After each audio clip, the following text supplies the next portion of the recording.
Nosaltres, a veure, si venim en aquest joc polític electoral és de manera ètica i amb honestedat. L'estem construint, tenim bones perspectives d'aconseguir tots els noms que ens calen, però a l'hora de la veritat estem confrontats amb una situació molt interessant i molt curiosa i al mateix temps una mica desesperant, que molta gent té por en aquest país. I ens adonem que molts actors de la vida econòmica, de la vida cultural, depenen d'una manera o d'una altra del Consell General sobretot o bé de l'Ajuntament de Perpinyà. I que a l'hora de la veritat, encara que siguin disposats a treballar o que treballin a favor d'aquest projecte que tenen en comú, a l'hora de donar el seu nom es troben amb la por de perdre el seu sou, diríem, o la seva possibilitat de viure a través de subvencions. Doncs venim a denunciar aquesta situació perquè molta gent, la llista la tindríem tancada si no hi hagués hagut aquest problema de por que hi ha entremig de la població de Catalunya Nord. Però la tancarem, aquesta llista, i amb gent molt maca.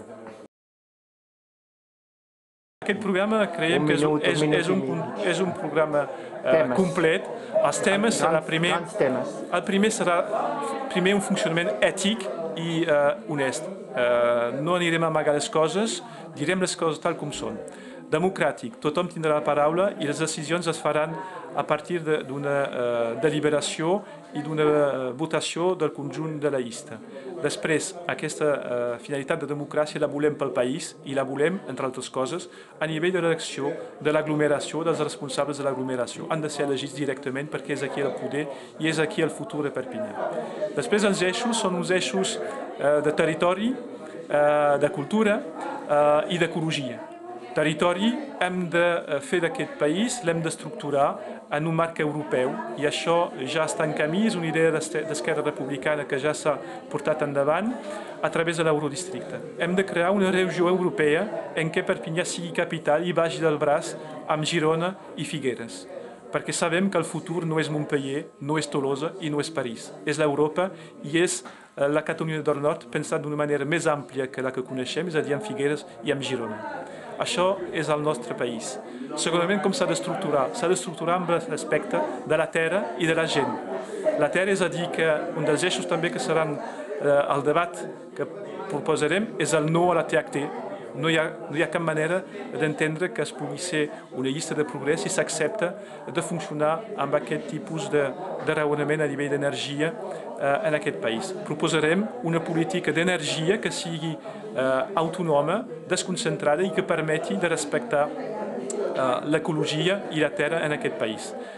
Doncs no volem d'això i volem fomentar la cultura a través de l'economia, és a dir, que proposarem un projecte per al futur teatre de l'arxipèlag que sigui un motor de desenvolupament a la vegada cultural i econòmic.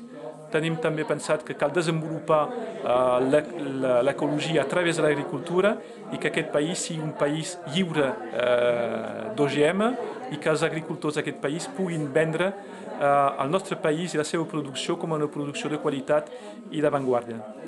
Després, la llengua, que és el que articula tot el nostre país.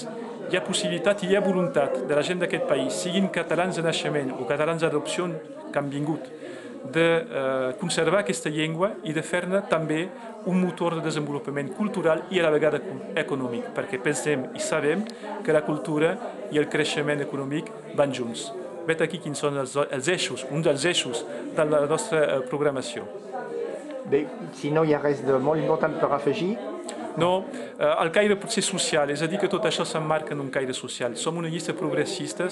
Esquerra és un partit d'esquerra, sinó l'únic partit d'esquerra d'aquest país que pensa en aquest país com a un país global i un futur per a aquest país. Doncs queda molt clar que nosaltres anem a treballar per la gent, pels petits d'aquest país, la gent que no tenen possibilitat d'expressió, que no tenen els mitjans de viure en aquest període de crisi.